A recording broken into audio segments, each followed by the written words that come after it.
Hey, it's me, Tammy B, and this is a quick little review for Blackish. You guys know I used to review Blackish all the time, and then when it went on break, I kind of just forgot about it. So I wasn't feeling well earlier this week, so I took a couple days off, and I just got to catch up on my TV and just relax and rest up. So I got to see Blackish, and then coincidentally, last night was a brand new episode. So it kind of, my whole little like binge watch of the thing kind of just happened to flow in order. And then, so last night episode was season 2, episode 4, and it was titled Hope. So this is not a blow-by-blow review like I usually do, you guys, but I just wanted to talk about this episode because it was so good. To me, I mean, all of Blackish episodes are very good to me, but I mean, you guys may have seen me post it on Facebook and whatnot, just little clips of it, but it was so good. As we know, like that was President Obama's kind of theme, like hope and change and things of that nature. So last night episode of Blackish just really touched on the police brutality in America, and especially against African Americans, and it was a really good episode, you guys. Check it out. And the good thing about Blackish is only 30 minutes, so they cram a lot in that little bit of time, but it was just so interesting to see people. I mean, this cast is a great cast. Anthony Anderson, Tracy Ellis Ross, Lawrence Fishburne, and I always just want to call her the mama because she's everybody's mama. Oh my gosh, why can't I think of her name right now? But yeah, and so it was just a couple things I wanted to point out. So a couple of the jokes, well, it's not, I mean, they're jokes, but of course this one isn't too funny, but you know, basically they were all around the TV watching what was unfolding of this trial that happened where this kid got tasered. So when the daughter came in, she was like, oh, I think I heard about that or whatever. And then how they kept throwing like fictional stuff and real life stuff in there. So most of it was real life references though. And then so the daughter's like, oh, is that the guy from New York with the cigarettes? They was like, no. Like, oh, was that the kid, you know, with the fake gun? No. Like, oh, was that Tamir Rice? Or no. Like, so it's funny how she kept giving all these examples of which kid it was, and it was a whole different story each time, just kind of making light a little bit of the fact like, hey, this happens so much, we can barely keep up with all of our people who are dying. So that was cool. And then there was this one flashback scene that I took a liking to. It was back in the day when Dre got all pro-black for the first time, or all Malcolm X-y for the first time, and he came home to like do his little Malcolm X speech for his dad, Lawrence Fishburne. And why was Lawrence Fishburne sitting in that same position how he used to sit in Boys in the Hood? Remember, he used to have those silver thinking balls and would roll them around, be sitting with his like leg crossed in his little thinking position. So I was like, I know that wasn't on accident. So I thought that was kind of a cute little play, how they kind of gave you that little Boys in the Hood flashback. There was this other little cute joke with the youngest son, Jack, the young twin. And they were listening to the report, and then so Jack was like, what? They killed a man who was unarmed? And it was like, why would they kill somebody who doesn't have any arms? And they were like, no, unarmed mean he doesn't have a gun. And then he was like, of course he didn't have a gun. He didn't have any arms. I was like, that was so cute, even though it's like, oh my gosh, you know.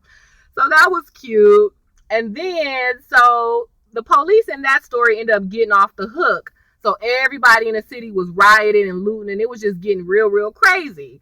So the mama, she's supposed to go get Chipotle for dinner, which is funny because I could totally eat Chipotle all the time. Even though it's healthy, but it's so full. Like, you have to eat that in sections if you're trying to be on a diet and still eat Chipotle. Or just get it with no meat.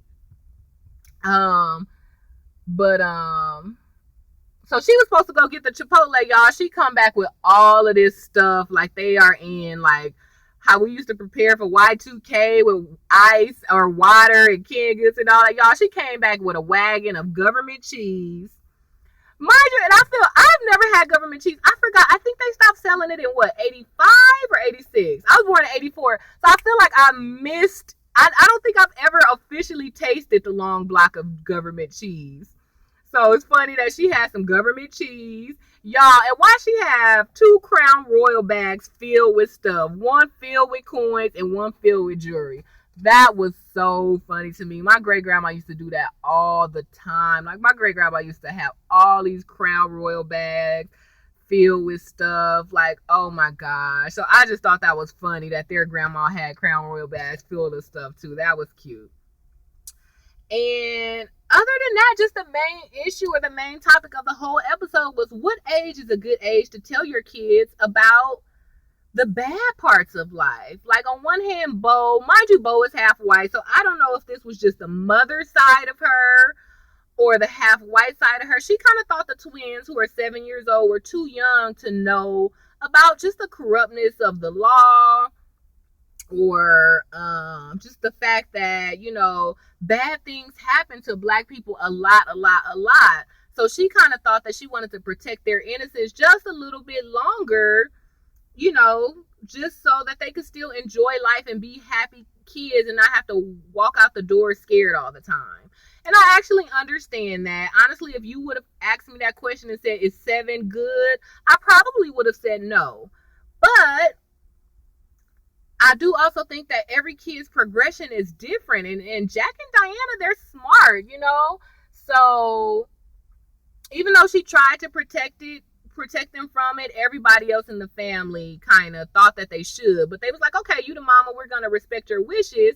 But they were talking about it right in front of them. Like, they're in the kitchen, they're in the living room. So finally they asked question like, wait, what happened? Or we almost got shot? Like, what? And so they just accidentally heard. And then once they heard, they understood everything completely. So that's just a perfect example. It kind of just depends on the kid.